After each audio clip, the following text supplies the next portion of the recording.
ஒரு நாள் ஒரு இளைஞன், ஒரு 21 வயசு இளைஞன் வந்தான். எனக்காக நீங்க ஆஜராகணும். என்ன கேஸ் பண்ண? அவன் சொன்ன உடனே, என்னப்பா இந்த மாதிரி கேஸ்ல போய் என்ன அப்பியர் ஆக சொல்றேன்? நான் முடியாதுப்பா. இல்லங்க, நான் சொல்றதுல உண்மை இருக்கு, நான் உங்களுக்கு எல்லாமே இப்ப சாட்சி எல்லாம் விட்டுருப்பா. மேடம், நான் சாட்சி காக்க சொல்ல, சத்தியத்துக்கு சொல்றேன், நான் இல்ல குற்றவாளி.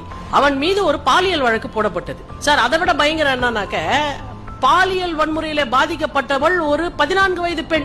அவன் உட்காந்து கதையா ஒரு கதையா சொல்றான், என்ன நடந்திருக்கு எல்லாம் சொல்லும் பொழுது அவன் சொல்லுவது முற்றும் உண்மையாக இருக்கிறது. இந்த வழக்கா யாரும் நடத்திடக்கூடாது, நான் உண்மையிலேயே நிரபராதி என்பதை நம்புபவர்கள் மட்டும்தான் நடத்த வேண்டும் என்பதற்காக உங்களிடம் வந்திருக்கிறது. சரி, என் மனசு கிளியரா இருந்தது, நான் அந்த கேஸ் எடுத்து நடத்தினேன் சார்.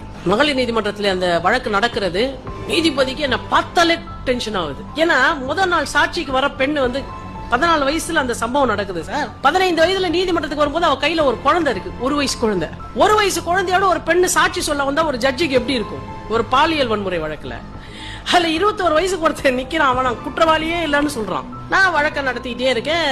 விசாரணை எல்லாம் முடிஞ்சு 2 சைடுல வாதங்கள், அரசு தரப்புல வாதம் நடக்குது, எங்களுடைய தரப்புல வாதம் நடக்குது. நான் தெளிவா இவன் குற்றவாளி இல்லை என்பதை நிரூபித்து விட்டேன். வேற வழியே கிடையாது. குற்றவாளின்னு எழுதுறதுக்கு ஒரு பாயிண்ட் கூட அதுல தீர்ப்பு எழுதுறதுக்கு இல்ல சார். வேற வழியே இல்லாமல் அந்த நீதிபதி வெறுப்பாயி, எரிச்சல் இருந்தாலும் வேற வழி இல்லாமல் நிரபராதி என்று தீர்ப்பு எழுதுகிறார். ரொம்ப எரிச்சலோட உச்சத்துல எழுதுறாங்க சார். தீர்ப்பு எல்லாம் முடிஞ்சிருச்சு, விடுதலை ஆயிடுச்சு. இந்த பெண்ணுக்கும் இந்த பையனுடைய சகோதரிக்கும் கொஞ்சம் நட்பு உண்டு. இவங்க வீட்டுக்கு டிவி பார்க்க வர பெண்ணு. இந்த வழக்கை எப்படி அவங்க இந்த பையன் மேல போடுறாங்கன்னா, இவங்க வீட்டுக்கு டிவி பார்க்க போகும்போது எனக்கு இவன் மேல பழக்கம், அதனால இந்த மாதிரி போயிட்டு இருந்தேன். ஒரு நாள் இப்படி ஒரு சம்பவத்துல என்ன இப்படி வன்முறையாக அப்படி செய்துட்டா, இதான் வழக்கு. ஆனா அவள் சொன்னது முற்றும் பொய்யானதுன்றதுக்கான எல்லா விஷயங்களையும் நான் நீதிமன்றத்திலே வைத்தேன் சார். தீர்ப்பு முடிஞ்சிருச்சு. அந்த பொண்ணு வந்துட்டா, உனக்கு விடுதலைப்பா அப்படின்றாங்க. அந்த பொண்ணு ஒண்ணுமே சொல்லல, குழந்தையோட கையில வரா. நானும் வரேன் வெளில, அந்த பையனும் வரான். மேடம் ஒரே ஒரு நிமிஷம் இருங்கன்னு சொல்லிட்டு அந்த பிள்ளைய கூப்பிட்டான் சார்.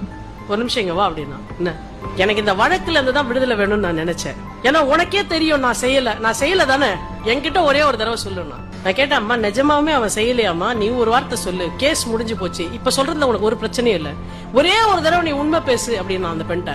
இல்ல நீ செய்யல அப்படின்னு அந்த பொண்ணு கீழே தலையை குனிஞ்சிட்டு சொல்லுச்சு. இது போதும், எனக்கு தீர்ப்பு முக்கியம் இல்ல, நீ சொன்ன பத்தியா நான் செய்யலன்றது, அதுதான் எனக்கு முக்கியம். ஆனா இப்ப சொல்றேன், என் மேல நீ பொய்யா இந்த வழக்க கொடுத்த, ஏன் கொடுத்தன்னு நான் பல நாள் இந்த கேஸ் நடக்கும் போது யோசிச்சேன். தப்பு பண்ணவன் எங்கேயோ ஓடிட்டான். ஆனா என்னைக்காவது இந்த குழந்தைக்கு ஒருத்தர் நல்ல அப்பனா இருப்பான்னு நான் தான் இருப்பேன்னு என் மேல நீ நம்பிக்கை வச்சல, அதனாலதானே நீ என் மேல கேஸ் கொடுத்த. இந்த குழந்தைக்கு கடைசி வரைக்கும் நான் அப்பாவா இருப்பேன், நான் உன்னை கல்யாணம் பண்ணிக்கிறேன்னு சொன்னான் சார்.